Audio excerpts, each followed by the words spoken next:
Architects use quadratic equations when designing structures like bridges and arches.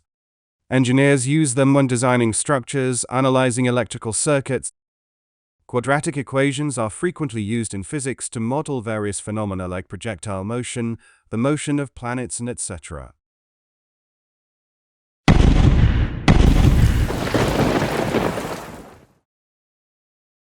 Welcome to your channel, my friends. Today we're going to present you with one of the most applicable branches of mathematics, quadratic equations. At the end of the session, you'll understand how to find the roots of a quadratic equation.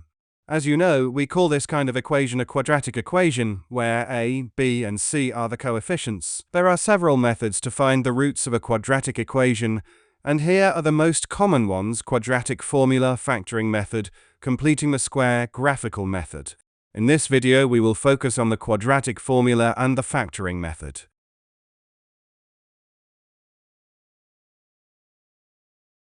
First, let's dive into the quadratic formula. This method involves using the coefficients of the equation to calculate the discriminant, which is equal to b2 minus 4 multiplies a times c. The results fall into three categories. If the discriminant is greater than 0, the equation has two distinct real roots. If the discriminant equals 0, the equation has two identical real roots.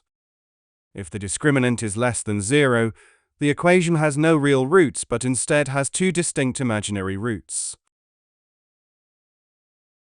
In this video, we will discuss equations in which the discriminant equals 0 or is greater than 0. As we mentioned in the last few minutes in the quadratic formula, if the discriminant is greater than 0, the equation has two distinct real roots.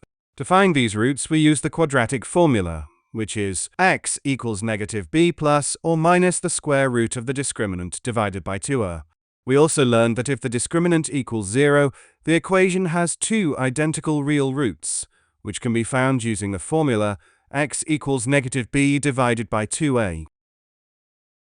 Here is our first example: x power 2 minus 8x plus 7 equals 0. As you can see, in this case, a is 1, b is negative 8, and c is 7. So, the discriminant will be 36, which is greater than 0. To find the roots, we simply substitute a, b, and the discriminant into the formula. That's it. One of the roots is 7, and the other is 1. In the next example, all the coefficients are the same as the previous one, except for c, which is now 16.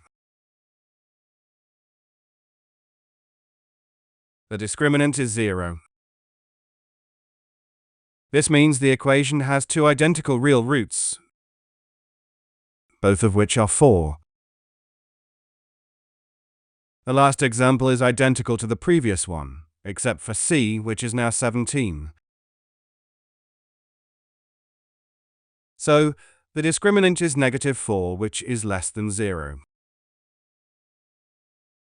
Therefore, there are no real roots for this equation. The next strategy we promised to cover in this video is the factoring method.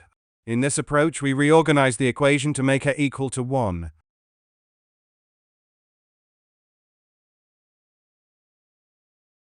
Then, we search for two numbers whose sum is b and whose product is c. Afterward, we simply place alpha and beta into the factors like this. Quite straightforward. As you can see, we can say that the roots are negative alpha and negative beta. Let's solve one example using this method. We want to solve the previous first example to verify the answers. In this example, a is 1, so we should find alpha and beta such that their sum is negative 8, and their product is 7. It's evident that one of our numbers is negative 1, and the other is negative 7. Finally, we replace them into the factors. That's great. Here are our roots just as before.